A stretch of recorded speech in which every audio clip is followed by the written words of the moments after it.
ऋषिमुनियों की पावन धरती, देश धर्म का नाता है। कहते सारे लोग यही है, वो हमारी माता है। जाग उठो ओ भारतवासी, जाग उठो ओ भारतवासी, गौ पर छुरियां चलती है।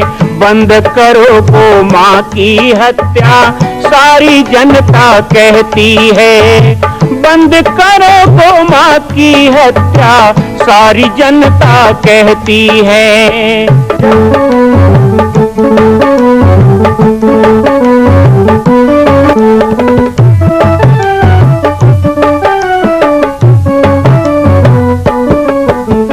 जगह जगह पर बूचड़ खाना, लाखों गौएं कटती हैं। किसे सुनाए व्यथा हमारी, नैना नीर बहाती है।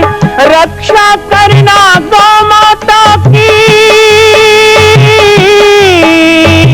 रक्षा करना गौ माता की, गीता ज्ञान सिखाती है। बंद करो गौ माँ की हत्या, सारी जनता कहती है। बंद करो गौ माँ की हत्या, सारी जनता कहती है।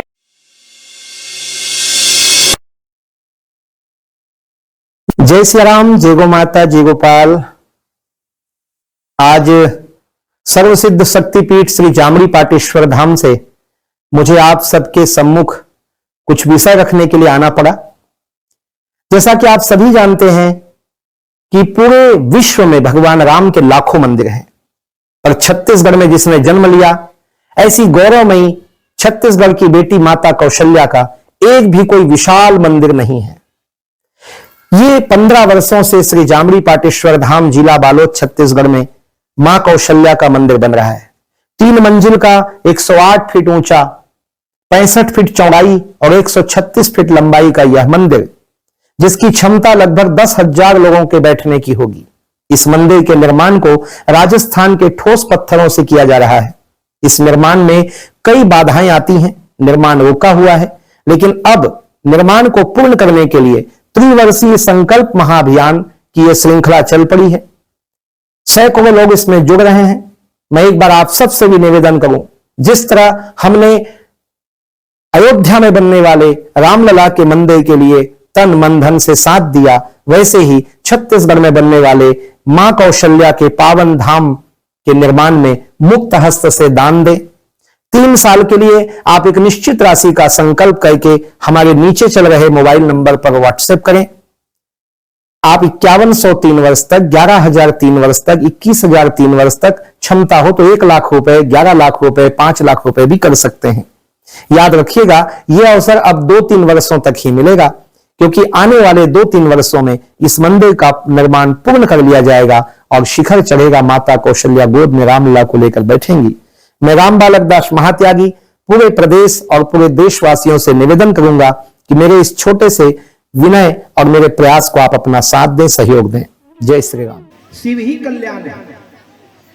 अब शिव जी का काम करना है, मंदिर कल्याण का है, मंत्र कल्याण का है, ये कार्य कल्याण का है। हमें कैसा होना चाहिए? तो हमें भी शिव भक्त होना चाहिए। शिव भक्त कैसा होता है? शिव भक्त कैसा होता है? वो किसी से विरोध नहीं करता है। शिव भक्त का कोई दुश्मन नहीं होता। शिव भक्त की कोई जाति पाति नहीं होती। इसलिए शिव भक्त में कोई छुआछूत नहीं होता है।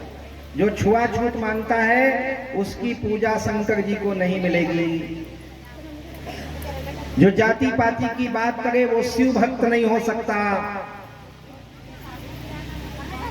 जो अमीर गरीब की बात करे वह भी शिव भक्त नहीं हो सकता, क्योंकि शिव जी के बारात में जहां देवता भी आए थे तो भूत लोग भी, कि कोई देखियो कोई बारात में भूत आते।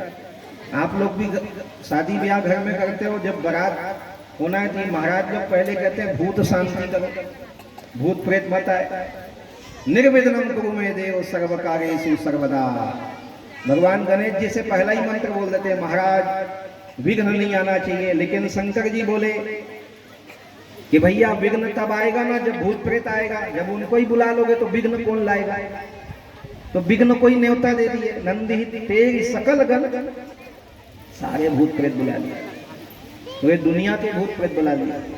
वो तो राम रावण भी नहीं मानते, एक ही देवता है दुनिया में।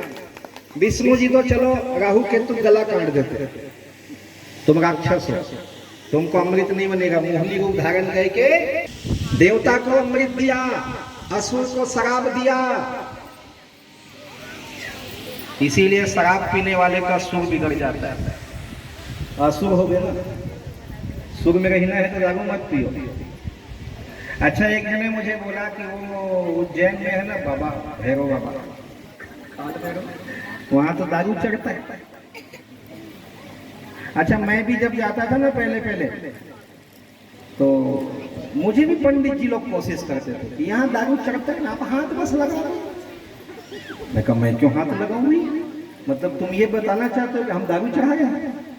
हमने कहा हम तो हाथ नहीं लगाएंगे, हम तो फूल पत्ते ही चढ़ाएंगे, क्योंकि भगवान को जो जैसी भजता है वैसे ही प्राप्त करता है। इसलिए उस भाव से तो हम भजन करने वाले हैं नहीं।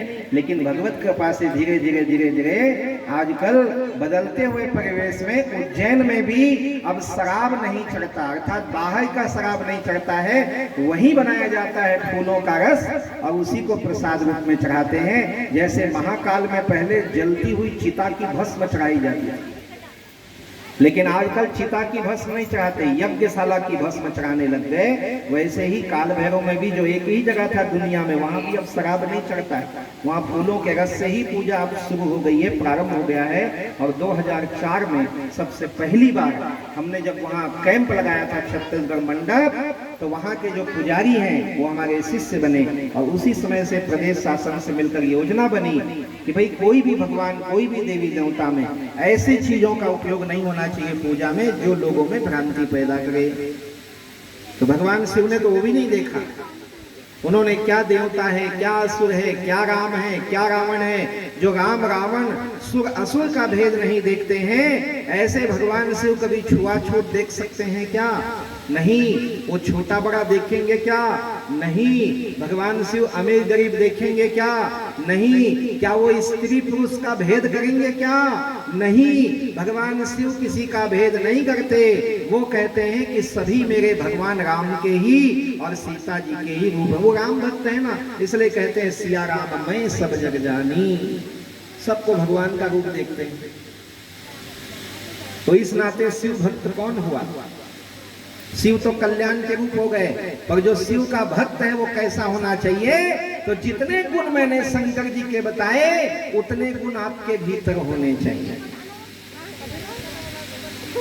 जैसे जैसे शिव जी कर रहे हैं वैसे वैसे करना है। छुआछूत की बात, छोटे बड़े की बात, ऊंच नीच की बात, भेदभाव की बात, स्वे स्वे कर्म देता है, लेकिन किसी को छोटा समझना गलत है, किसी के लिए भेद बुद्धि करना गलत है। बैर न कर काहू संग, रामराज में क्या कहते हैं? बैर न कर काहू संग कोई, राम राज विषमता खोई। ये भगवान शिव की ही कृपा थी कि भगवान राम के राज्य में, क्योंकि उन्हीं के आशीर्वाद से रावण मरा, लिंग था विधिवत करी पूजा। लंका को विजय करने के लिए भगवान राम सक्षम नहीं थे, हमारा रामायण ही कहता है। उन्होंने शिव जी की मदद मांगी, शिव जी का सहयोग मांगा, उन्होंने रामेश्वर शिवलिंग की स्थापना की और शिव की पूजा से रावण मरा, तब सीता मिली, तब राम राज्य हुआ। तो राम राज्य शिव के कारण हुआ, शिव जी की कृपा से राम राज्य हुआ। भगवान शिव की कृपा के बिना इच्छित फल बिनु शिव अवराधे, लहै न कोटि जोग जप साधे। ये गोस्वामी तुलसीदास जी को लिखना पड़ा कि आपका जो इच्छित फल है वो बिना शिव की आराधना के आपको नहीं मिल सकता, प्राप्त नहीं हो सकता। तो शिव के भक्त यदि हम हैं तो हमको भी भगवान शिव के गुणों को अर्थात कल्याण के गुणों को धारण करना चाहिए। हमारे जीवन में विकृति आए तो उसको दूर करना सीखिए, विसंगति आए तो विसंगति से समझौता भी करो, युद्ध भी करो, विजय भी प्राप्त करो। आज छोटा सा झगड़ा हुआ परिवार में तो माँ बाप का अपमान कर देते हैं, भाई भाई में झगड़ा हो जाता है, मारपीट हो जाता है, कई लोग तो गला काट देते हैं, हत्या हो जाती है। आप कैसे शिव भक्त हो?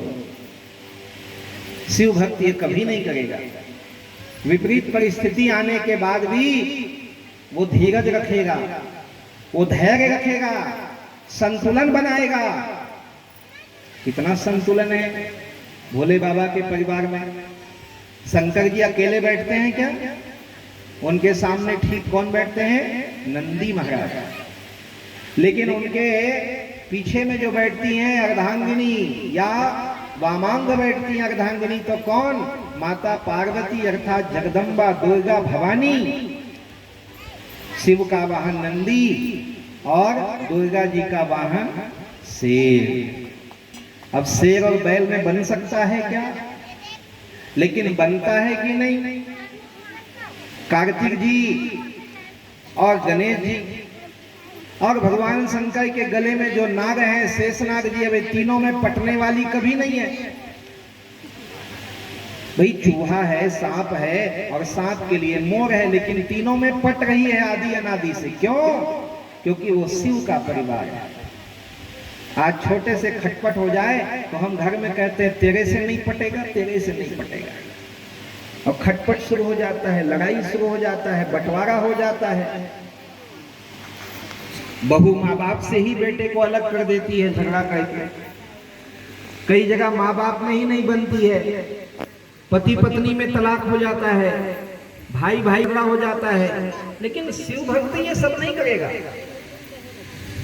भगवान शिव का परिवार बड़ी विसंगति में होने के बाद भी संतुलन बना के चलता है।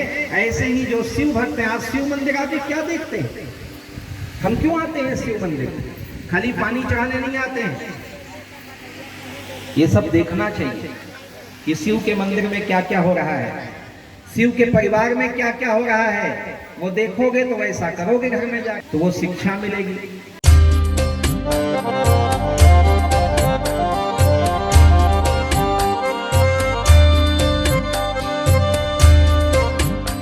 मां कौशल्या की पावन जन्मभूमि छत्तीसगढ़ प्रांत में बालोद जिला में स्थित है श्री सर्वसिद्ध शक्तिपीठ जामड़ी पाटेश्वर धाम। परम पूज्य सद्गुरुदेव राजयोगी बाबा जी की तपस्थली श्री पाटेश्वर धाम और विश्व के अद्वितीय मां कौशल्या जन्मभूमि मंदिर निर्माण का दर्शन करने और इसी प्रकार समसामयिक विषयों पर अपना ज्ञान वर्धन करने के लिए और 10,000 गायों के लिए बनने वाले श्री हनुमान नंदीशाला गो अभ्यारण्य का समाचार प्राप्त करने के लिए आप सभी देखते रहें YouTube चैनल पर राम बालक दास, और हमारे चैनल को आप सभी सब्सक्राइब करें, घंटी का बटन दबाएं ताकि आप सूचनाओं से जुड़े रह सकें। जय श्री राम, जय गौ माता, जय गोपाल।